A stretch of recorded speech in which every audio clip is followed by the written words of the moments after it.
प्रभु राम देव भगवान अल्लाह खुदा ईश आदि नाम एक ही शक्ति के हैं। वो कैसा है, कहां है, कैसे मिलता है, किसने देखा है? ये प्रश्नवाचक चिन्ह पूर्ण रूप से हटाने के लिए अवश्य सुनिए जगत गुरु तत्वदर्शी संत रामपाल जी महाराज के अमृत वचन, सर्व पवित्र धर्मों के पवित्र शास्त्रों के आधार पर। अग्रम अग्रम यानी शंका के नाश करने के लिए इतने प्रमाण दिए जाते हैं, इतने महापुरुषों के उदाहरण दिए जाते हैं, उनकी गवाही आपके रूबरू की जाती है, क्योंकि हम अज्ञान में सने पड़े हैं और भक्तिहीन हो गए, जल्दी से सेट नहीं हो पाती है भक्ति। तो इसलिए आपको सत्संग में बुलाया जाता है। सत्संग में आने से बहुत से पुण्य आपको प्राप्त होते हैं, आपको पता नहीं। अब माता पिता बच्चों को कभी कोई चीज़ खिलाती है, कभी कोई खिलाती है, कोई विटामिन के खिलाती है। तो क्यों खिलाते हैं? ताकि इसका शरीर स्वस्थ रहे और जल्दी युवा हो। तो ये सब साधन आपको इस आत्मा को दृढ़ करने के लिए, मजबूत बनाने के लिए ये करवाए जा रहे हैं। सतनाम के जाप से ये बाजे अनहद नाद, तोबा पुरुष कबीर की ये छूटे सभी उपाद। अब उपाद माने ये बेमतलब की बकवादें जो आप कर रहे हो, ये करण की कोनी। जैसे किसी पंथ में आपने देखा 4 क्रिया बताते हैं, ये सतपाल जी उसका अंसा देश वाले उसका भाई बाल योगेश्वर के, जिसको प्रेम नाम है उसका, ये क्या बताते हैं? 4 क्रिया बताते हैं। अकल देखो इनकी। कान बंद कर लो, अंदर की आवाज़ सुनो। आंखें बंद कर लो, अब आँख आप दाब लो थोड़ी देर, एकदम चमक सी होगी अंदर, यो प्रकाश, ये भगवान का रूप। फिर तालू पर जीभ लगा लो, मुंह जीभ उल्टा करके तालू पर लगा लो, अमृत क्रिया होगी। इस शरीर में एक काल व्यवस्था ही आपको महसूस होगी। और फिर वो नाम क्या देते हैं? हंसो हंसो। अब उल्टा कर लो, सो हो गया, तुम सीधा ही कर लो ना, हंसो हंसो की क्या जरूरत रहेगी फिर? और फिर उसके 2 भाग कर लो, 100 बार हम अंदर, मोटरसाइकिल में 20 तक तोड़ो और 2 भाग कर लो, इसको इधर चलाओ, इसको इधर। और जिन महापुरुषों को भगवान मिले उन्होंने क्या क्या बताया? ये 2 अक्षर का मंत्र है। अरे 100 शब्द के देने के अधिकारी भी नहीं है। वेद में लिखा है, ऋग्वेद मंडल नंबर 9 सूक्त 95 के मंत्र लिखा, 1-2 में दोनों में परमात्मा स्वयं आते हैं, कवि की तरह आचरण करते हैं, अपने मुख कमल से वाणी बोलते हैं, और वो यानी एक विशेष गूढ़ मंत्रों का आविष्कार करते हैं। अच्छा ज्ञान जो सही गूढ़ मंत्रों को बताते हैं, आविष्कार करते हैं, यानी नए ढंग से बताते हैं जो पहले ना हो। और परमात्मा भी कहते हैं, सो हम शब्द हम जग में लाए, सार शब्द हम गुप्त छुपाए। ये जो सोहम मंत्र है हम लाए हैं, किसी शास्त्र में सोहम नहीं है। हंसो को 2 उल्टा करने का क्या, तो हंस तो जीव होता है और सोहम मंत्र है। गरीबदास जी ने लिखा है, दम सुदम को सोहद ले, ओ हम सोहम सारे, उल्टा गोता मारिए परले पार दीदारे। दम सुदम, दम श्वास, उश्वास को सोध ले। और ये 2 अक्षर का मंत्र जो दास ने भी बोला है, ये है वो सार मंत्र। नानक साहिब जी की उस भाई बाला वाली जन्म साखी में आपको बहुत बार दिखा है। नानक साहब ये जाप करते थे। धर्मदास जी के विषय में आपको बता दिया, 2 अक्षर का मंत्र सतनाम वही परमात्मा ने उनको दिया था। दादू साहिब जी को परमात्मा मिले, उनको यही नाम दिया था। नामदेव जी को परमात्मा मिले, उनको यही नाम दिया था। नामा छिपा ओम तारी, पीछे सोहम भेद विचारी, सार शब्द पाया जद लोई, आवागमन बहुर ना हुई। अकेले सतनाम से भी पार नहीं होगा, 2 अक्षर के मंत्र से भी। ये सार नाम जरूरी है। जैसे हम हैंडपंप लगाते हैं, हमारा उद्देश्य जल प्राप्ति करना है, और जल प्राप्ति के लिए जो साधन है, बोकी और पाइप, ये हमारे पूज्य नहीं है, ये इंस्ट्रूमेंट हैं उस जल को पाने के लिए। परमात्मा प्राप्ति के लिए ये मंत्र जो हैं ये हमारे पूज्य नहीं हैं, ये हमारे इंस्ट्रूमेंट हैं, ये मंत्र उस परमात्मा को पाने के लिए। तो हम श्वास उश्वास से इनकी बोकी लावांगे, और बोकी का काम है पानी जहाँ जल है वहाँ तक पाइप पहुँचा दी। जल नहीं मिला, पहुँच गई अवश्य, लेकिन उसके बाद फिर हैंडपम्प नारी मशीन लगानी पड़ती है और उसकी भी क्रिया करनी पड़ती है, तब वो जल निकलेगा। तो सतनाम तो समझ लो बोकी और पाइप है, और सारना वो हैंडपम्प है मशीन ऊपर की, और फिर उसकी क्रिया करेंगे जब वो जो वस्तु निकलेगी वो है जो हमारा उपास्य है। तो इस मंत्र सतनाम आपको मिल गया, सारनाम मिला नहीं तो भी पार नहीं हो पाओगे। लेकिन बात बहुत लवा लागी, इस सतनाम लेकर भी आपकी मृत्यु होगी, डरना नहीं किसी वस्तु के कारण से। और मृत्यु जब होगी आपका, क्योंकि आप दृढ़ नहीं हो पाते। प्रथम बार भगवान सुना, प्रथम बार ये ज्ञान सुना, प्रथम बार ये नाम सुना, हम तो उसमें रंग रहे हरे कृष्ण हरे राम राधे श्याम जय गणेश देव, हमने वो अच्छे लगते हैं। और इस मंत्र को प्राप्त होकर भी हमारी आत्मा दृढ़ नहीं होती, और जब तक आप हर तरह से दृढ़ नहीं होगे तो नाम खंडित बन जाता है, और उसमें काल का दाव लग सकता है जिसमें आपका नाम खंडित हो और आपकी मृत्यु का संयोग सद गया हो। अगर नाम सही है तो आपका जीवन एक्सटेंड करेगा, मृत्यु नहीं होगी। फिर भी सतनाम प्राप्त प्राणी ने खूब जाप कर लिया, मृत्यु होगी तुरंत मनुष्य जीवन मिलेगा, और 2-3 वर्ष के बाद उसको यही नाम बचपन से शुरू होगा और सार नाम मिलेगा और पार हो जाएगा। असंग जन्म हो गया अपना भटकता ने, अपने आत्मा सौभाग्य उन प्राणियों का जो अपने केवल रोग के लिए ही यहाँ आते कटवाने के लिए। अब रोग तो भगवान के आगे कुछ है ही वस्तु नहीं, 2 मिनट में ठीक करें ये सारे संसार के रचनहार 1 मिनट में। जब गोरखनाथ जैसे मुर्दे जिंदा कर सकते हैं, ये क्या नहीं कर सकता, एक सोचने की बात है। ये समझ सकती है, 1 सेकंड में सब कुछ कर सकता है, लेकिन हमारा विश्वास दृढ़ नहीं होता। फिर भी जैसे यहाँ नाम लिया, आपको भक्तों के से सुनते हो, मुझे ये लाभ हुआ, मुझे ये लाभ हुआ, मुझे ये ठीक हो गया, तो उस आत्मा का दृढ़ विश्वास होता है जो केवल रोग निवारण के लिए आए हैं, संकट निवारण के लिए। उन्होंने मंत्र लिया और उसका खूब जाप करेंगे। यहाँ से जाते ही क्या होगा, काल के दूत चारों तरफ से भेज दिए जाएंगे। वहाँ क्या रखा है, चल तुझे वहाँ झाड़ा लगवाते हैं, वहाँ क्या रखा है, वो बड़े संत वहाँ ले चलते हैं। तो पुण्यात्माओं, इस कारण से वो नाम खंडित होने से वो मृत्यु को प्राप्त हो जाता है जो यहाँ आया था, नाम खंडित होने से। अब फिर भी उसको इतना लाभ मिलेगा, क्योंकि वहाँ तो लाभ होना नहीं था, वो तो नाश कर दिया, उसके भक्ति बदनाश कर दी और आगे कुछ मिलना ही नहीं था, वहाँ धक्के खा ही रहे थे हम। फिर भी उस प्राणी को इतना लाभ होगा, उसको तो मालूम नहीं ना, उसके साथ आने वालों को इतना ज्ञान, वो भी नहीं सोचेंगे यूँ मर गया हम जावा को नहीं, वहाँ पर इसकी मृत्यु होगी, लेकिन वो ना आओ, लेकिन उसके लिए कल्याण हो गया उसका। उसने नाम ले लिया, मृत्यु होगी, या मृत्यु तो वह एक्सीडेंट में हो जाए जब के कर ले, तो तुरंत मनुष्य जीवन मिलेगा उस प्राणी को जो पहला मंत्र भी प्राप्त कर लिया, और 10-20 मंत्र भी उसने जाप कर लिए, मनुष्य जीवन गारंटीड है। और मनुष्य जीवन मिल गया तो फिर यहाँ आएगा, भक्ति बीज बू गया उसके अंदर, और उस अगले जन्म में पार हो जाएगा। ये तो असंग जन्म हो गए, मरते और जन्म त्यान है। तो पुण्यात्माओं, दृढ़ रहोगे तो रोग भी कटेगा, ऐसा जीवन में मोक्ष होगा।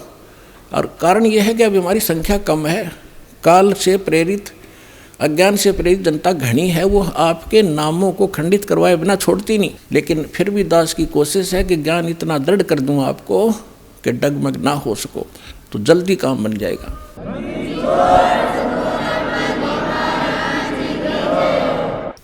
अब जैसे प्रसंग चला था, जैसे कान बंद करके धुन सुनते हैं, धुन कि हमें धुन सुनती है और धुन। अब नाम तो तुम जाप क्या करते हो और धुन सुनने का दावा करते हो, हमने सतलोक वाली सुनगी। अब धुन क्या चीज़ है और मंत्र क्या चीज़ है।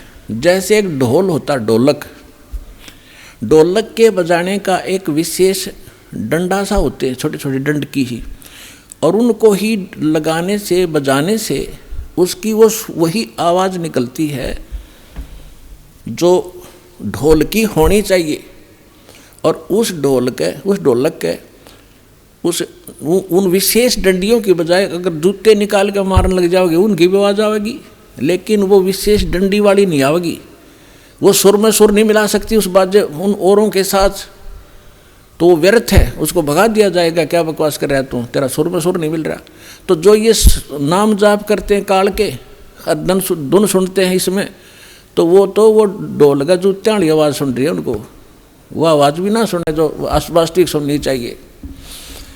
तो इस सत्य नाम के जाप से जो आपको यहाँ धुन सुनेगी, लेकिन इस धुन को सुनकर हम करेंगे क्या? हमने तो वहाँ जाना जहाँ से धुन आ रही है, ये धुन न चाटेंगे हम, कोई बात है? हम तो वहाँ जाएंगे जहाँ से धुन यहाँ आ रही है, वहाँ पहुँचेंगे, तब जाकर बात बनेगी। अब जैसे ये संसारिक लोग ढोल ढाल बजाते हैं, कब? जब विवाह होता है। अब हम गांव के बाहर बैठ कर ढोल सुने जाकर, ढोल सुने भाई, तो क्या वहाँ लड्डू जलेबी मिल जाएंगी? लड्डू जलेबी तो वहाँ मिलेगी जहाँ वो ढोल बज रहा है, वहाँ जाना पड़ेगा। तो इस प्रकार हमने सतलोक जाना पड़ेगा, वहाँ सब सुख प्राप्त होंगे। इस धुन से कोई लाभ नहीं, बजो सुनो ना सुनो, आपको जो मंत्र दे दिया इसे अपने आप वो बज रही है, अपने आप सुर खुलते चले जाएंगे। इसमें असंख्य धुनें हो रही हैं शरीर के अंदर, वो धुन न्यारी है इनसे। कोई है रे परले पार का, जो भेद कहे झनकार का, गरीबदास जी कह रहे हैं कोई है उस परले पार का, यहाँ मुझे बताओ, और वो धुन का भेद बताओ जो धुन वहाँ है परले पार यानी सतलोक में। ये नकली धुनें हैं, यहाँ पर जो तुम सुन रहे हो ये धुन वो नहीं है। गरीबदास जी क्या कहते हैं? कोई है रे परले पार का, जो भेद कहे झनकार का, कोई है रे परले पार का। परले पार यानी सतलोक में कोई गया हुआ वापस आया हुआ हो तो बताओ मुझे। ये खुद होकर आए थे, उस धुन को सुन कर आए थे, आंखों से कानों से देख सुन कर आए थे। कोई है रे परले पार का, जो भेद कहे झनकार का, झन मानुष झनकार मानुष धुन का। वारही गोरख वारही दत्त, वारही धरु प्रहलाद अर्थ। ये तुम्हारे गोरख भी इधर ही, वारवन उर्ली साइड। वारही गोरख वारही दत्त, दत्त मान दत्तात्रेय जी, और ध्रुव और प्रहलाद ये सभी इधर ही हैं, काल के ही जाल में हैं। वारही गोरख वारही दत्त, वारही ध्रुव प्रहलाद अर्थ। वारही सुखदेव वारही व्यास, वारही पाराशर प्रकाश। वारही दुर्वासा दरवेश, वारही नारद सारद शेष। वारही भर्तरी गोपी चंद, वारही सनक सनंदन बंद। वारही ब्रह्मा वारही इंद्र, वारही संस कला गोविंद। वारही शिव शंकर जो संभ, वारही धर्मराय आरंभ। वारही धर्मराय धर धीर, परम धाम पहुँचे हे कबीर। रग यजुषाम अथर्ववेद, परम धाम नीलय हा भेद। अलल पंख अगाध भेव, जैसे कुंजी सुरती सेव। वार पार थे हाना था, गरीबदास निर्गुण निगाह। अब क्या बताते हैं आदरणीय गरीबदास साहिब जी? परमात्मा से परिचित होकर सतलोक में वो धुन सुनकर वापस आए, तो वो कह रहे हैं कोई है रे परले पार का, जो भेद कहे उस धनकार का। वार ही गोरख, वार ही माने उर्ले तरफ, वार ही गोरख, वार ही दत्तात्रेय, और वार ही ध्रुव प्रहलाद, वार ही सुखदेव, वार ही व्यास, और वार ही पाराशर प्रकाश। पाराशर प्रकाश माने जो पाराशर जी ने एक पुराण लिखी है, उसको पाराशर का ज्ञान बताते। यानी इन पुराणों के और वेदों के सबके राइटर हैं कौन? व्यास जी। और ये ज्ञान व्यास जी का अपने सत्र का, वो तो पुराणों में है। वेद ज्ञान और गीता ज्ञान जो है ये वेद व्यास के सत्र का नहीं है। वेद व्यास जी के अंदर एक ऐसी एक गुण दृष्टि दे दी जाती है, दिव्य दृष्टि, जो भी हम वचन शब्द बोलते हैं ये कभी नाश नहीं होता, ये ब्रह्मांड में घूमता रहता है, पूरे के पूरे सेंटेंस घूमते रहते हैं। अब भाषाएं बदलती रहती हैं, जिस कारण से वो आज ऋषि नहीं समझ पाते। तो परमात्मा एक ऐसा गुण देता है अपने ज्ञान को लिपिबद्ध कराने के लिए, तो वेद व्यास में दिया था, और उन्होंने वेदों को जो भी जैसा था एज इट इज लिख दिया, उसमें अपना कुछ भी नहीं मिलाया। फिर उससे हट करके पुराण भी उन्होंने जिसने जैसा बोला था, गीता ज्ञान जो श्री कृष्ण के अंदर से काल जो बोल रहा था उसको व्यास जी नहीं पहचान सके। श्री कृष्ण में जो काल बोल रहा था, श्री कृष्ण के शरीर का प्रयोग करके जो वार्ता अर्जुन और उस श्री कृष्ण के मुख से बोल रहे उस ज्ञान की हुई थी, वह जो भी थी एज इट इज लिख दी उसने। जो संजय ने बोला, धृतराष्ट्र ने बोला, फलाने ने बोला, वो सारा कुछ लिख दिया। इसमें इसका अपना कोई रोल नहीं। और इसका रोल होता फिर ये, इसमें देवी पुराण के अंदर प्रथम स्कंद में कि हे भगवान, ब्रह्मा उस नारद जी से पूछ रहा है कि सृष्टि किसने रची, कैसे रची। नारद जी बता रहे हो मैंने अपने पिता से सुनी नो। तो उनको ज्ञान होता है व्यास जी को, तो वो अपने ही तरफ से लिखता और अपना ही ज्ञान बताता। तो यहाँ कहने का भाव ये है कि ये चारों वेद जो हैं, ये इनके अंदर परमात्मा परम धाम का पाने का ज्ञान नहीं है, उस परमात्मा की महिमा अवश्य लिखी है। तो इसके लिए क्या बता रहे हैं, धर्मराज दरबार में देई कबीर तलाक, मेरे भूले चूके हंस को तू पकड़िए मत जाके। आदरणीय गरीबदास साहिब जी 10 वर्ष के बालक थे,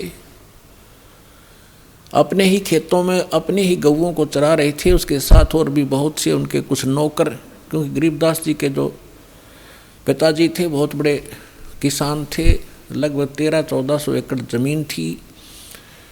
वो अपने ही खेतों में लगभग 100-150 गऊओं को चरा रहे थे, और भी गांव के कुछ निर्धन व्यक्ति अपने गऊओं को भी उन्हीं के खेतों में हरी चराया करते थे, वो वहाँ पाली गवाले थे।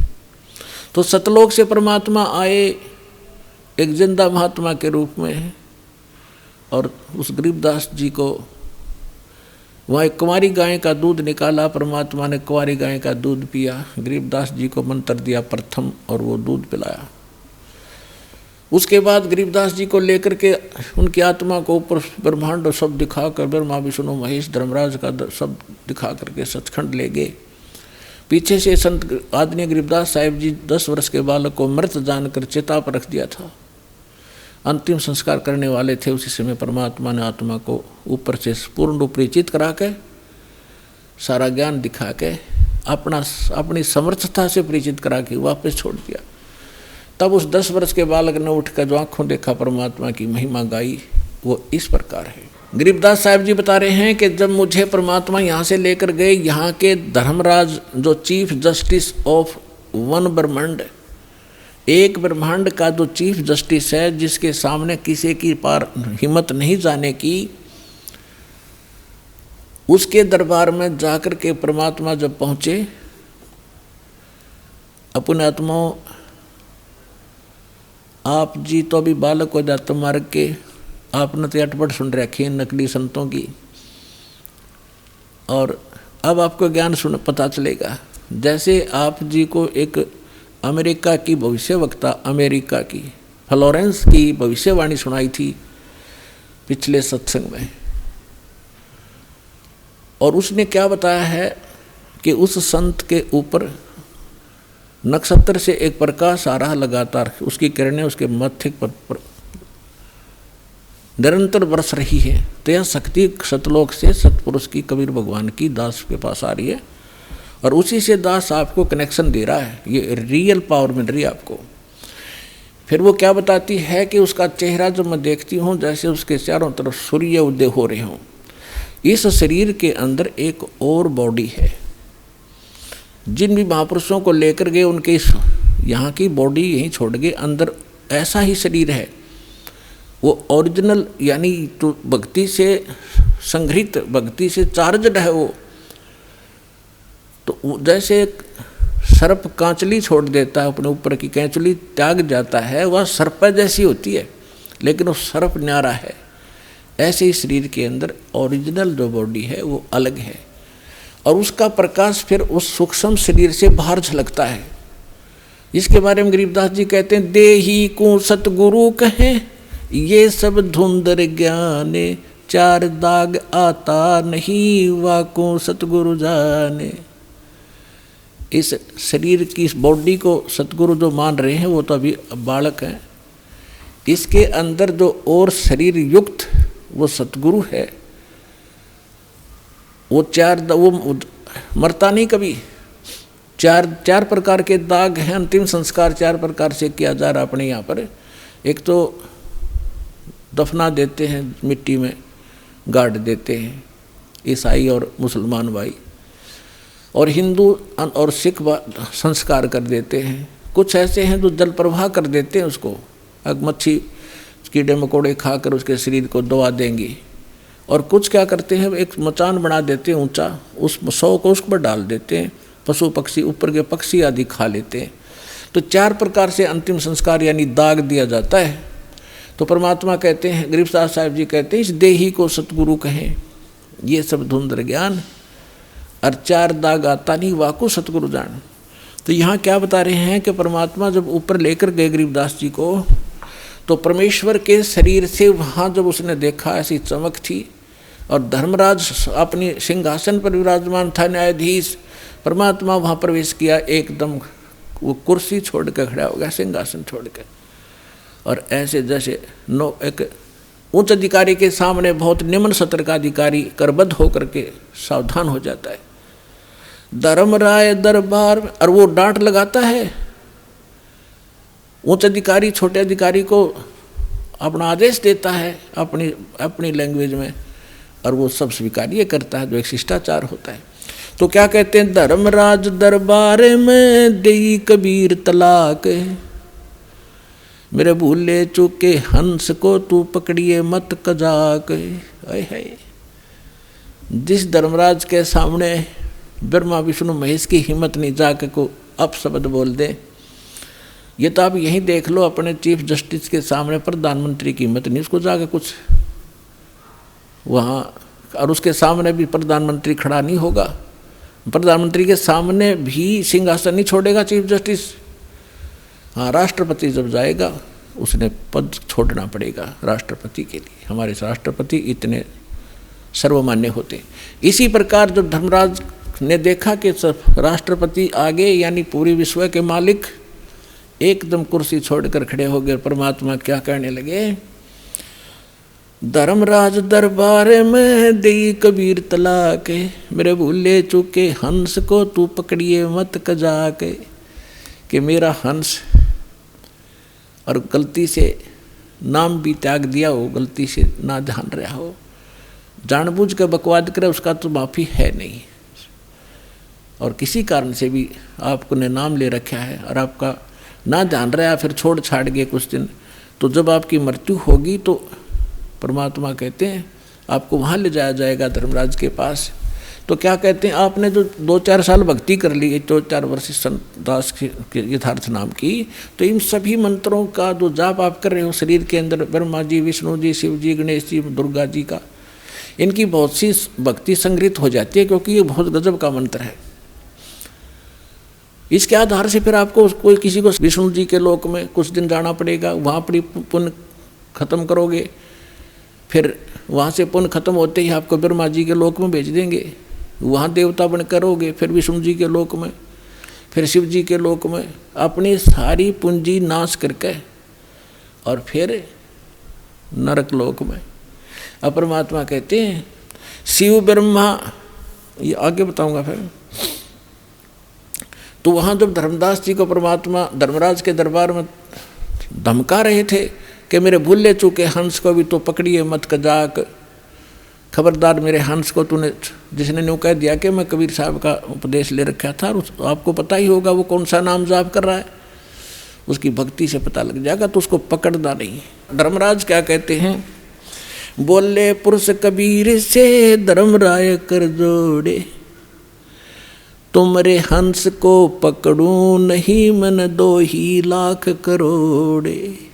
ने बोला जी आपके हंस न मैं नहीं पकड़ सकता, मैंने दोहाई है, लाख करोड़ दोहाई।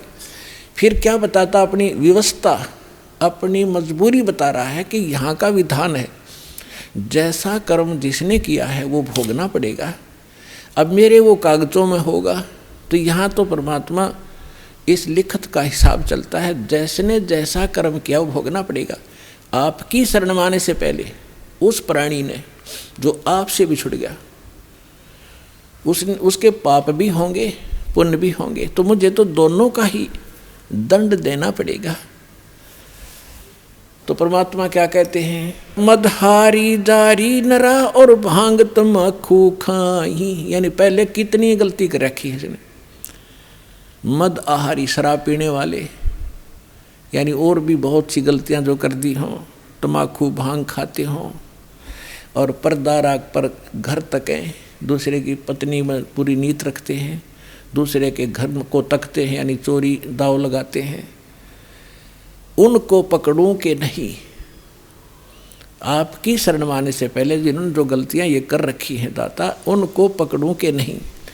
मदहारी जारी नरा जो भांग तमाखू खाही, पर दारा पर घर तकें जिनको लो अकनाही।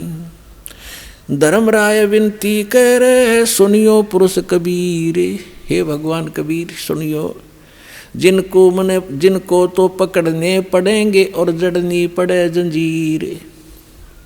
अब परमात्मा क्या कहते हैं, कर्मों से तीरथ हैं अब हैं जो शरण कबीर, जिनको निश्चय मारे हूँ और काटो बल तकसीर। यानी पहले किए सो बख, परमात्मा क्या कहते हैं, पहले किए सो बकस हूँ आगे करे ना कोई। कबीर कहे धर्मराय सो नाम रटे मम सोई। ये कर्म ब्रह्म ब्रह्मंड के मैं पल में करहूँ नेश, जिन हमरी दो ही दी सो करो हमारे पेश। अपने आत्माओं अध्यात्म ज्ञान का तभी छींट भी नहीं थी अपने पास। इस जैसे आप देखते हो प्रत्येक देश में, प्रत्येक देश का राजदूत भवन होता है, ऐसे ही परमात्मा ने प्रत्येक ब्रह्मांड में अपना एक राजदूत भवन बना रखा है। और जो यहाँ ऐसा कहता है कि मैं तो ऐसे ऐसे भगवान कबीर साहब का भक्त हूँ और मैंने आप मेरा निर्णय, मेरा कोई अकाउंट नहीं कर सकते, तो परमात्मा कहते हैं कर्म भ्रम ब्रह्मंड के मैं पल में कर हूँ नेस, 1 मिनट में नष्ट कर दूंगा तेरे, तूने ये बकवास जो इस जीव से करवा रखी है, तूने करवाए सारे उल्टे कर्म इससे, अज्ञान भर के इसके अंदर। और जिसने मेरा नाम लिया, मेरी दुहाई दी के इस हृदय से जो पुकारेगा वहाँ के, मैं तो भगवान कबीर साहब का शिष्य था, उनका बच्चा हूँ, आप मुझे कैसे ले आए यहाँ पर। तो उनको मेरे पास, मेरे राजदूत भवन में करो हमारे पेश, तो उसका अकाउंट भी नहीं लेना, खबरदार। परमात्मा ने यहाँ तक बोल दिया, कर्म भ्रम ब्रह्मांड के मैं पल में करहूँ नेश, यानी क्रॉस कर दूंगा, उन पर कांटा लगा दूंगा। जिन हमरी दो ही दी सो करो हमारे पेश। कहाँ तक इन परमात्मा गारंटी ले रहे हैं, शिव मंडल ब्रह्मापुरी तो विष्णु लोक में हो, हमरे गुण भूले नहीं तो आण छुटाऊं तो होय होय।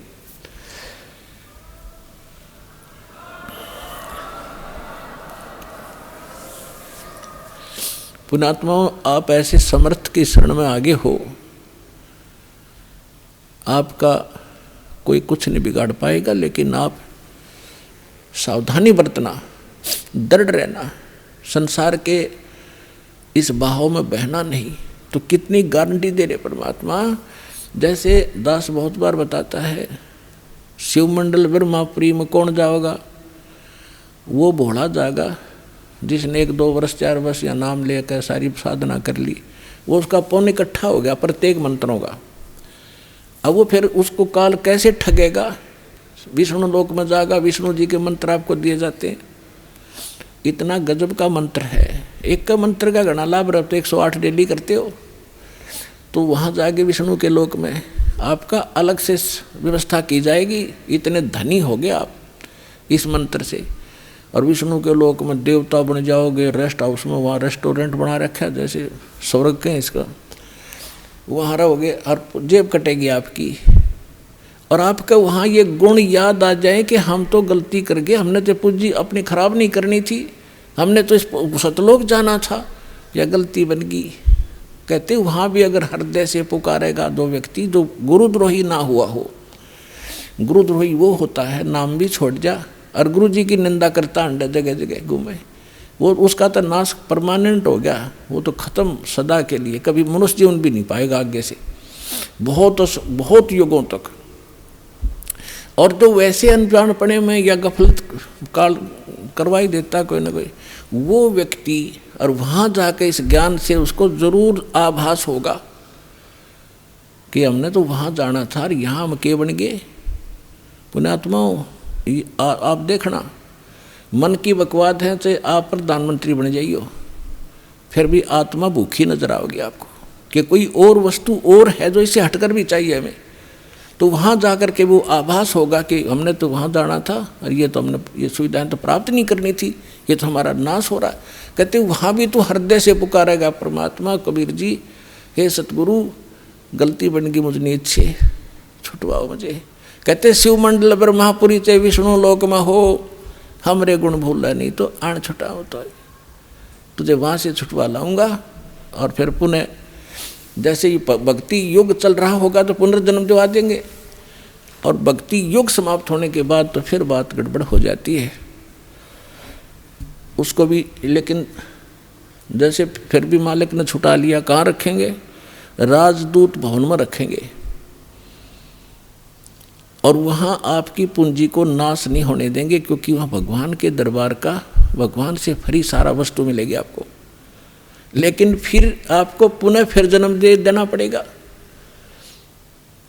क्योंकि मोक्ष तो यहीं से होगा। जो फिर नए सिरे भक्ति करोगे, गुरु के प्रति श्रद्धा रखोगे, ये सारी मर्यादा रखोगे, तो काम बहुत बढ़ गया। फिर आपका पृथ्वी पर जन्म दिया जाएगा तो आपके अंदर वही तीनों गुणों का दबाव होगा।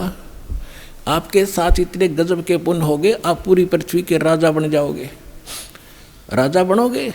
फिर भगवान आएंगे, समझाएंगे, रे क्या कर रहा है, ये रास्ता ठीक नहीं, तो को नहीं सुनोगे आप। हम न्यू धक्के खाते आ रही, तो इतना संजनम हो गया हमने, आप भटकता नहीं, हम सुनते नहीं भगवान की। पाप को सुनाने का तरीका दाता ने यूँ अपनाया कि कलयुग में यूँ कति पूंजी हीन हो लेगा, भक्ति इसकी रह को ना, इसकी दुर्गति शुरू होगी, और यूँ सब जगह धक्के खा लेगा। जिन पूजाओं को श्रेष्ठ मानता था और जिन भगवानों को समर्थ मान रहा था, वहाँ भी इनको सहारा नहीं मिलेगा। फिर मेरे पास आएंगे तो यहाँ तो मालिक है, समर्थ है, आते सुख भी दूंगा, इनकी बुद्धि ठिकाना होगी, हाँ भगवान है तो यहाँ है, और फिर इनको मंत्र सुनाऊंगा, इनको फिर से चार्ज करूँगा।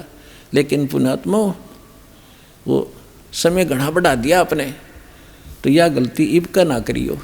नाम लो, दृढ़ रहो और भक्ति करो, कल्याण करवाओ।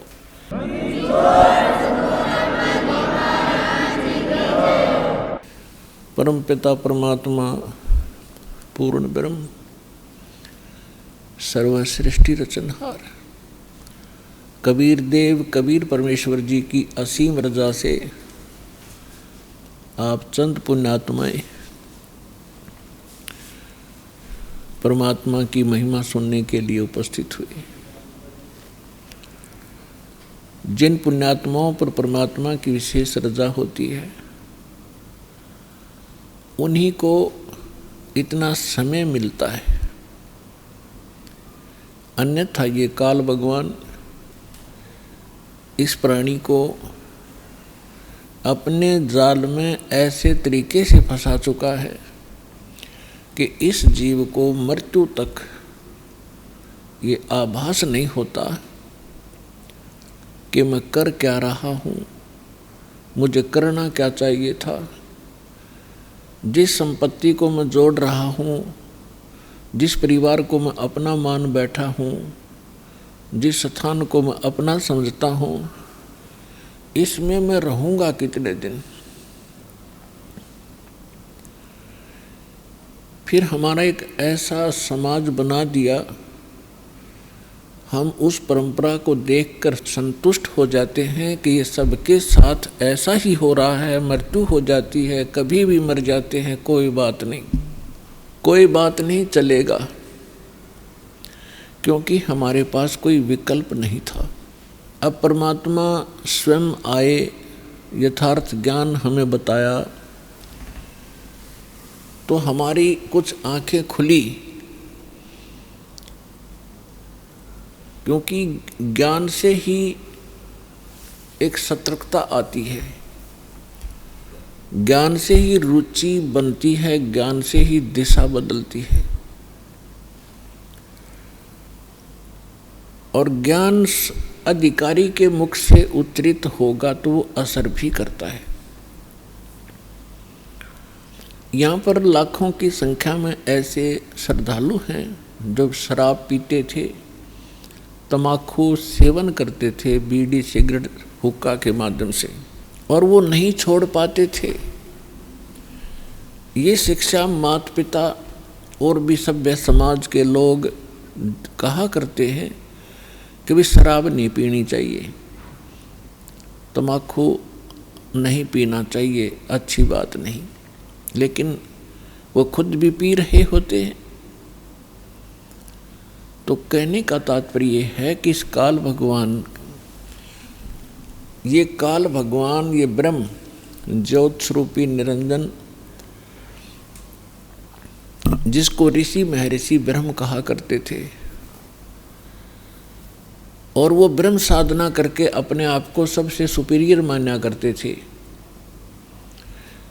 इसने इस जीव को ऐसे ढंग से फंसा लिया और ये विकार ज़्यादा करवाता है। इसने अपना एक मन एलिमेंट छोड़ दिया आत्मा के साथ में। आत्मा को आवश्यकता है परमात्मा की महिमा की, परमात्मा के गुणगान हो, इसको उसकी आवश्यकता है। और ये मन इसके ऊपर प्रधान बना दिया, इसको डरा धमका के रखता है, भयभीत रखता है और विकारों की तरफ घसीट ले जाता है। विचार करने की बात है, तम्बाकू कोई पीने की चीज़ है? तम्बाकू इस शरीर को कार्बन डाइऑक्साइड की बजाय ऑक्सीजन की आवश्यकता है, और ये इसमें कार्बन डाइऑक्साइड इसमें प्रवेश करवाता है हुक्का बीड़ी सिगरेट के माध्यम से, और जिसके कारण आत्मा मलिन होती है, मन में विकार पैदा होते हैं, स्वभाव ठीक नहीं रहता। और स्वभाव ठीक नहीं रहेगा तो हम एक दूसरे के साथ छोटी सी बात पर भिड़ पड़ेंगे, लड़ पड़ेंगे, लट्ठम लट्ठा, तमोगुण बन जाते हैं। फिर शराब कोई पीने की चीज़ है जिसको पी के बेसुद्ध हो जावा इंसान, और मांस कोई खाने की वस्तु है। अब हम कितनी स्पीड से इन बुराइयों को ग्रहण कर रहे हैं। तो काल ये चाहता है कि ये आत्मा परमात्मा की है और ये हमारे साथ प्रतिशोध ले रहा है। इस नालायक ने गलती खुद करी और फिर गलती हमने करी कि हम इसके साथ आ गए, इसके ऊपर आसक्त होकर के। इसने वहाँ ऐसी गलती करी जो ऐसे सच्चे लोक में अलाउड नहीं। एक युवा लड़की के ऊपर बदनीयत की और जिसका दंड इसको मिला कि वहाँ से निष्कासित किया गया। हम इसके साथ पहले ही चिपक चुके थे तो हम भी यहाँ फंस गए। तो इसने गलती स्वयं की और अक्षुब्ध भगवान से हो गया। हम उसके बच्चे परमात्मा के इसके साथ आ गए। इसने हमारी वो दुर्गति कर रखी है जिस समय आपकी या भांग उतर जाएगी या काल की भांग, जिसको तुम एक श्रेष्ठ काम समझ रहे हो, कोठी बनाना, बंगले बनाना, ब्याह शादी में बकवाद करना, गुटी लगाना। और ये ज्ञान जब आपके हृदय में समाएगा तो पता चलेगा आपको आप कैसा जीवन जी रहे हो। तो ये चाहता है कि जितने आप दुखी होगे परमात्मा उतना ही दुखी होता है। जिस माता पिता के बालक दुखी हों वो सुख से चैन से सो नहीं सकता, आहार भी नहीं कर सकता। और उस परमात्मा के आप बच्चे हो, इसने क्या हालत कर रखी आपकी। किसी का कैंसर होगी, किसी का टांग टूट गई, किसी का आँख फूट गई, किसी को कोड लगा है, कोई वैसे मानसिक परेशानियाँ। फिर बाकी बच्चे हैं बकवादों पर लगा दिए, घुट्टी डालो, फिल्म देख लो, मांस खा लो, नरे कर्म बिगड़वाता आपके। और फिर इसने कहा है कि जैसे कोई कर्म करेगा मैं तो भगवान वैसा ही फल देता हूँ। और इस मन एलिमेंट को छोड़ रखा है, सारी बकवाद करवाता है। और ये मन इतना पावरफुल है, ये समझ लो ये ज्योत निरंजन ही है। और ये ब्रह्मा विष्णु महेश के भी वश नहीं, तो जीव की औकात आपकी। तो जब हम समर्थ की शरण में आते हैं, फिर इसका प्रभाव हमसे हट जाता है और परमात्मा की भक्ति करने से आत्मा में शक्ति आती है। और फिर इस मन की वो बेमतलब की बकवादों को आत्मा रिजेक्ट कर देती है दृढ़ता के साथ। पहले ये दृढ़ता के साथ रिजेक्ट नहीं कर पाती, क्योंकि इसको कोई सहारा नहीं मिलता। तो अब परमात्मा की भक्ति से आत्मा दृढ़ होती चली जाएगी, विकार छूटते चले जाएंगे और आपके अंदर एक विशेष विनम्रता और सद्भावना उत्पन्न होती चली जाएगी, जो भक्त के लक्षण होते हैं। तो पुण्यात्माओं, सत्संग में वही पुण्यात्मा आती है जिनके बहुत ही जन्म जन्म के घने पुण्य आपके साथ है। इस काल भगवान ने ऐसी व्यवस्था कर रखी है, आजीवन मर जाता है 2 रोटी के लिए इस पेट के जोड़ जुगाड़ में, और 100 साल बर्बाद करके प्राणी चला जाता है, ये पूरा नहीं होता। और परमात्मा अगर हमारे साथ हो जाए, परमात्मा ही हमारे साथ हो गया, तो फिर इस रोटी का रोड़ा नहीं रहेगा, ये 2 रोटी का झगड़ा या खत्म हो जाएगा आपका। और फिर संसार जो सुख है, शरीर में कष्ट है, आने वाले जो प्रारब्ध आपकी किस्मत के अंदर लिखे हुए जो आने हैं संकट, और वो भी टल जाएंगे। तो सौभाग्य आपका, आप सतलोक आश्रम बरवाला जिला हिसार हरियाणा में पहुँचे हो। ये कितने दयालु हैं भगवान आपके।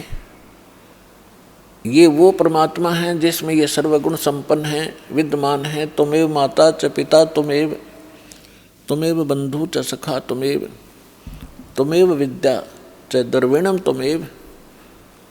तुमेव सर्व मम देव देव। ये वो परमात्मा है जिसमें ये सभी गुण विद्यमान हैं। यही हमारा माता पिता है। माता पिता का जो अपने बच्चों के प्रति जो भाव होता है, अपने बच्चों को कितना वो सुखी देखना चाहते हैं, तो वो गुण भी परमेश्वर में है। बंधु यानी भाई और सखा यानी मित्र भी यही सच्चा है। विद्या, धन, ये सब कुछ परमात्मा के अधीन है।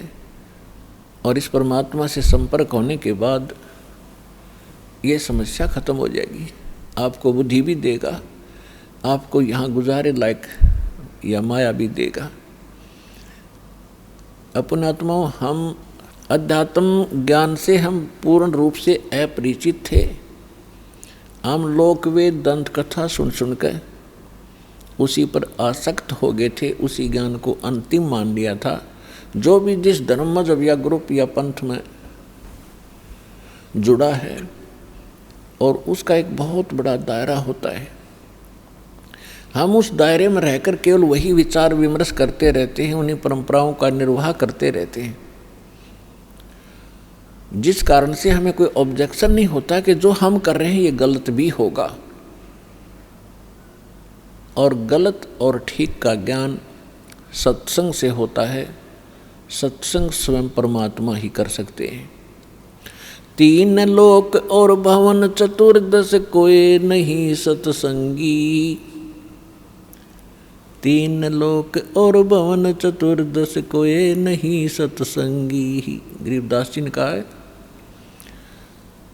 कि 14 लोकों में और इन 3 लोकों में कोई भी सत्संगी नहीं है। सत्संगी मीन जिसको यथार्थ अध्यात्म ज्ञान हो, सच्चा ज्ञान हो। एक परमात्मा कबीर जी को छोड़कर उसने जो ज्ञान दिया उसके अतिरिक्त कोई सत्संग ही नहीं है। तो पुण्यात्मा, जो व्यक्ति प्रथम बार ये सुनता है कि किसी को भी ज्ञान नहीं, तो उसके यह बात गले उतरा को नहीं। कारण क्या है कि हमने अज्ञान सुन रखा है, ज्ञान कभी सुना ही नहीं। आपको बहुत बार सिद्ध किया है कि देवी पुराण के अंदर गीता प्रेस गोरखपुर से प्रकाशित 28 से लेकर 28-29 पृष्ठ पर स्पष्ट किया है। प्रथम स्कंद में व्यास जी पूछ रहे हैं नारद जी से, नारद जी बता रहे हैं कि व्यास जी पूछ रहे हैं नारद जी से कि किस भगवान की भक्ति करनी चाहिए, कौन सक्षम है, कौन समर्थ है। तो नारद जी कह रहे हैं कि एक समय मेरे पिता ब्रह्मा जी को यह देखकर बड़ा आश्चर्य हुआ कि भगवान विष्णु जी समाधि लगाए बैठे थे। ब्रह्मा जी ने पूछा कि हे देवेश्वर, सारी सृष्टि के पालक, आप किसकी भक्ति करते? तो विष्णु जी ने कहा कि मैं दुर्गा की भक्ति करता हूँ, देवी की। अरे इससे ऊपर मैं किसी को भगवान नहीं मानता, मैंने पता ही नहीं। मेरे लिए ये फाइनल गॉड है देवी, मैं इसकी भक्ति करता हूँ। फिर 7वें स्कंद में देवी 562 पृष्ठ पर हिमालय राजा को ज्ञान देते समय श्री देवी जी कहती है कि राजन, तो और सब बातों को छोड़ दे, एक ब्रह्म की पूजा करो। ब्रह्म ज्योत निरंजन काल 21 ब्रह्मांड का जो मालिक है, उसका ओम नाम है। ओम नाम के जाप से तुम ब्रह्मलोक में चले जाओगे। वो ब्रह्मलोक में रहता है, वो ब्रह्म। गीता ज्ञानदाता ये ब्रह्म है, और श्री कृष्ण जी में प्रवेश करके ये गीता का ज्ञान दे रहा है। 8वें अध्याय के 13वें श्लोक में स्वयं कहता है, ओम इति एकाक्षरम ब्रह्म विवहारण माम अनुसमरण ये परियाति तजन देहम सयाति परमाम गतिम। मुझ ब्रह्म का एक ओम मंत्र है, उच्चारण करके सिमरण करता हुआ ये परियाति तजन देहम, जो शरीर छोड़कर जाता है, सयाति परमाम गति, वो ओम से मिलने वाली परम गति को प्राप्त होता है। 8वें अध्याय के 16वें श्लोक में कहा कि ब्रह्मलोक में गए हुए प्राणी भी पुनरावृत्ति में उनकी जन्म मृत्यु होती है। गीता अध्याय नंबर 2 के श्लोक 12 में, गीता अध्याय नंबर 4 के श्लोक 5 और 9 में, गीता अध्याय नंबर 10 के श्लोक नंबर 2 में गीता ज्ञानदाता कहता, अर्जुन तेरे और मेरे बहुत जन्म हो चुके, तू नहीं जानता, मैं जानता हूं। इससे सिद्ध है कि ब्रह्म भी नाशवान है। गीता अध्याय नंबर 18 के श्लोक नंबर 62 में, गीता अध्याय नंबर 15 के श्लोक नंबर 1 से 4 में गीता ज्ञानदाता कहता है कि संसार रूपी वृक्ष ये उल्टा लटका हुआ पीपल का वृक्ष समझो। ऊपर को जो जड़ है वो तो पूर्ण परमात्मा है, परम अक्षर ब्रह्म है, और अन्य इसके जो नीचे को शाखाएं हैं, जो संत इन सभी विभागों को बता देगा संसार रूपी वृक्ष की, स वेदवित, वो तत्वदर्शी संत है। उसके पश्चात परमेश्वर के उस परम पद की खोज करनी चाहिए। तत्वदर्शी संत के मिलने के उपरांत तत्व ज्ञान रूपी इस शस्त्र से अज्ञान को काट के, यानी इसको अच्छी तरह समझ कर उसके पश्चात परमेश्वर के उस परम पद की खोज करनी चाहिए, जहाँ जाने के बाद साधक फिर लौटकर कभी संसार में नहीं आते। 18वें अध्याय के 62वें श्लोक में कहा कि अर्जुन तू सर्वभाव से उस परमेश्वर की शरण में जा, उसकी कृपा से तू परम शांति को और सनातन परम धाम यानी शाश्वत स्थान अमर लोक को प्राप्त होगा, जहाँ जाने के बाद साधक फिर लौटकर कभी संसार में नहीं आते, उनकी जन्म मृत्यु नहीं होती। तो पुण्यात्माओं, इसे सिद्ध हो गया कि न ब्रह्मा को ज्ञान, न नारद को ज्ञान, न व्यास को ज्ञान। व्यास जी इज द राइटर ऑफ 4 वेद, 18 पुराण, श्रीमद् भगवद गीता, इन सब का राइटर है, लेकिन उसको स्वयं नहीं पता कि परमात्मा कौन है। विष्णु जी को नहीं मालूम, वो दुर्गा को सर्वश्रेष्ठ मानता है, और दुर्गा जी कहती है ब्रह्म की पूजा करो, ब्रह्म कहता है परम अक्षर ब्रह्म की पूजा करो। तो ये ज्ञान परमेश्वर देता है, और इससे सिद्ध हो जाता है, तीन लोक और भवन चतुर्दश कोई नहीं सत्संगी। आइए अब हम उन श्रद्धालुओं के अनुभव जानते हैं जो जगत गुरु तत्वदर्शी संत रामपाल जी महाराज जी से दीक्षा प्राप्त कर चुके हैं तथा उनके द्वारा बताए गए भक्ति मार्ग पर चल रहे हैं। नमस्कार सर। नमस्कार सर। क्या नाम है सर आपका? संदीप कुमार जी। कहाँ के रहने वाले हैं सर? मेरा जी जिला जलंधर है, तहसील नकोदर है, पिंड मैतपुरा जी। क्या काम करते हैं सर आप? मैं ये बेडशीट का बिजनेसमैन हूँ। सर आपने संत रामपाल जी महाराज से नाम उपदेश कब लिया? मैं 2014 में लिया नाम जी। सर संत रामपाल जी महाराज की शरण में आने से पहले आप क्या भक्ति साधनाएं करते थे? मैं पहले देवी देवी को मानता था जी, निरंकारी से पहले आने से पहले बहुत साधना की। फिर 1996 में निरंकारी में पंथ में आया, बाबा जी हरदेव सिंह के में। उस पंथ में काफ़ी चीज़ जुड़ा रहा। जब उसको नाम दीक्षा ली मैंने निरंकारी की बाबा हरदेव सिंह से, तो उसने बताया भी परमात्मा निराकार है, भी इसमें दो यही परमात्मा है, सोलो निराकार परमात्मा यही है। सर जैसा कि आपने बताया कि आप देवी देवताओं की भक्ति करते थे, फिर आपने निरंकारी पंथ से नाम उपदेश लिया तथा वहाँ 18 साल भक्ति की, तो इन सभी भक्ति साधनाओं से आपको क्या क्या लाभ हुए? जी लाभ तो कोई प्राप्त नहीं हुआ, दुख ही मिलते रहे। जब सत्संग में जाना, शाम को आना, कभी कभी दारू भी पीता था, मीट भी खा लेता था, तो समझ लो घर में क्लेश दुख होता था, कोई भी सुख नहीं से भगत जी बहुत परेशान रहता है। तो हम यही सोचते थे जो जो कर्मों में लिखा है चलो भक्ति करते रहते हैं। निरंकारी की बाबा हरदेव सिंह की जी, निरंकारी में 18 साल में रहा, कोई सुख नहीं था, परेशानी में घर में बहुत ज़्यादा दुख क्लेश होता था, बहुत ज़्यादा होता था। चलो निरंकारी के बाबा जी की सिमरन जो दिया है वो करते हैं। तू ही निरंकार में तेरी शरणा में बख्श लो। ये भगत जी 5 मिनट भी सिमरन नहीं हुआ मेरे पास, कभी मन नहीं लगता था भी क्या भक्ति है क्या नहीं है। परेशानी बहुत ही घर में, बहुत ज़्यादा दुख क्लेश था, समझ लो कोई काम नहीं चलना। सर फिर आप संत रामपाल जी महाराज की शरण में कैसे आए? भगत जी मैं ऐसे आया, टीवी में सत्संग मेरे ताए लड़के के देखते थे, वो भी निरंकारी थे, हमारा पूरा मतलब पे निरंकारी था। वो सत्संग देखने लगे, जब गुरुजी ने बताया परमात्मा निराकार नहीं, परमात्मा साकार में है, तो मेरे ताए लड़का के 2-3 दिन सुना, वो दीक्षा नाम दीक्षा लेके आ गया। तो मुझे बोला भी निरंकारी हम भक्ति कर रहे हैं वो गलत है, भी परमात्मा निराकार नहीं, परमात्मा साकार में है। आप संत रामपाल बरवाड़ी में आए हुए परमात्मा तो वेदों में भक्ति बता रहे हैं, आप चलो मेरे साथ, वो नाम दीक्षा लो तो आपका नाम। मैं मानता नहीं थी भगत जी, मैं कहा नहीं भी निराकार से परमात्मा कोई ऊपर आगे है ही नहीं कोई। मैं उस ताए लड़का मुझे समझा के ले गया बरवाड़े में, नाम थोड़ा लेने गया, सिर्फ देखने गया था, फिर चलो देखे आ जाते। जब देखने गया तो जो देखा मैं अंदर बड़ा आश्रम में, तो मैंने पता लग गया वाकई भगवान परमात्मा यही है। पहले भगत जी मेरा नाम दीक्षा, ऐसा नाम दीक्षा ली मैंने। सर हम संत रामपाल जी महाराज के लाखों अनुयायियों से मिले, उनको कुछ न कुछ लाभ जरूर प्राप्त हुए। सर आपको क्या लाभ प्राप्त हुए? भाई साहब हमें प्राप्त लाभ यही हुआ है, समझ मैं एक बारी काम पर जंदर में ऑटो में जा रहा था, हमारा ऑटो में ऐसे ही टक्कर लगी, समझ लो हमारा ऑटो पलटियाँ खा गया। जब पलटियाँ खा गया तो सब लोग फट्टर हो गए। मेरे साथ 2 लेडीज बैठी थी, एक जेंट्स बैठा था, एक ऑटो वाला था, एक मैं था। जब टक्कर हुई तो वो खूनो खून हो गया, किसी की लात टूट गई, किसी का सिर फट गया, किसी कुछ हो गया, ऑटो के बहुत बुरा हाल हो गया पता।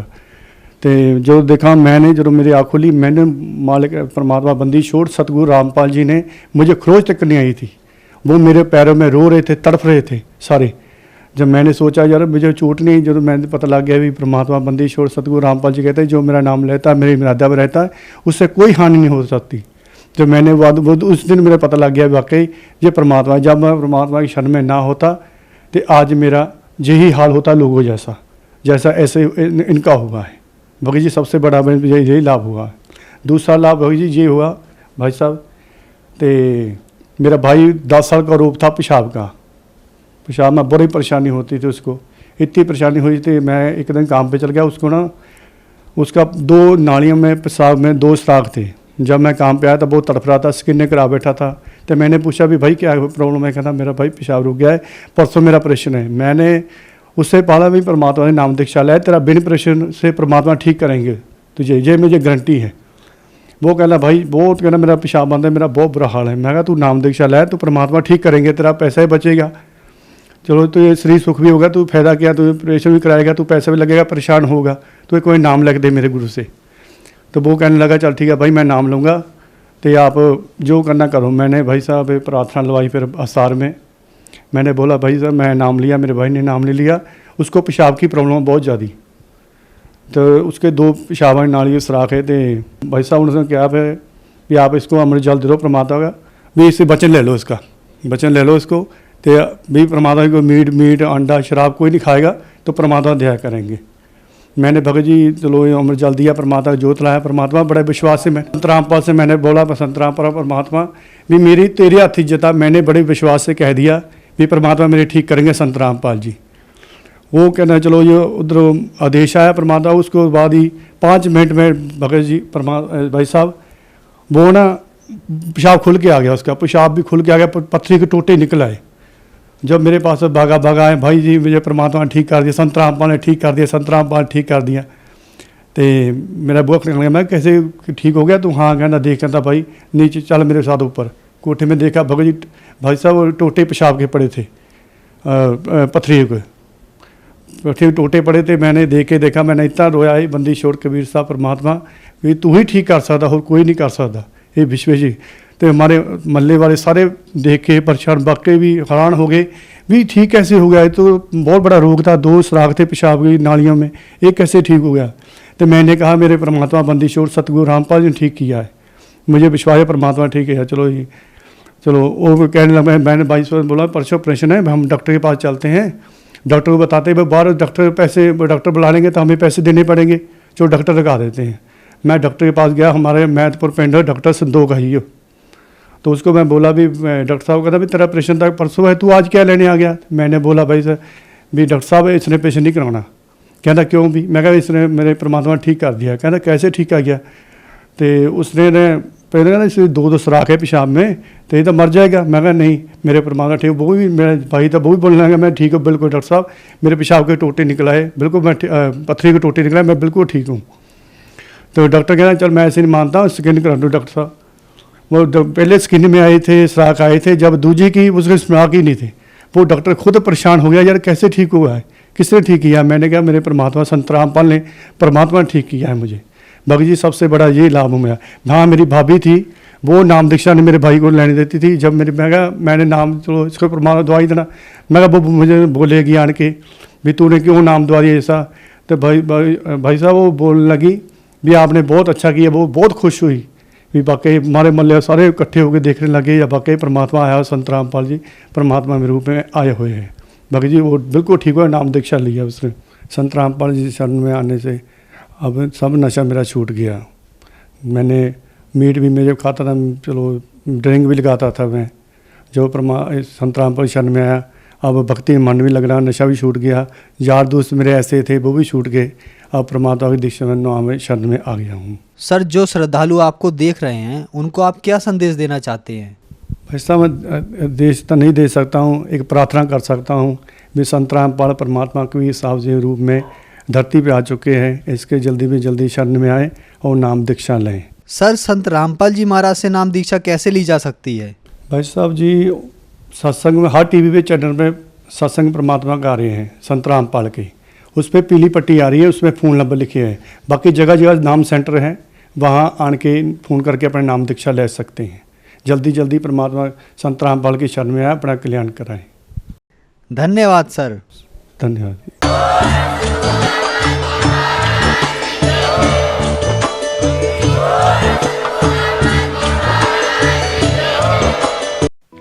आप सुन रहे थे जगत गुरु तत्वदर्शी संत रामपाल जी महाराज के मंगल प्रवचन।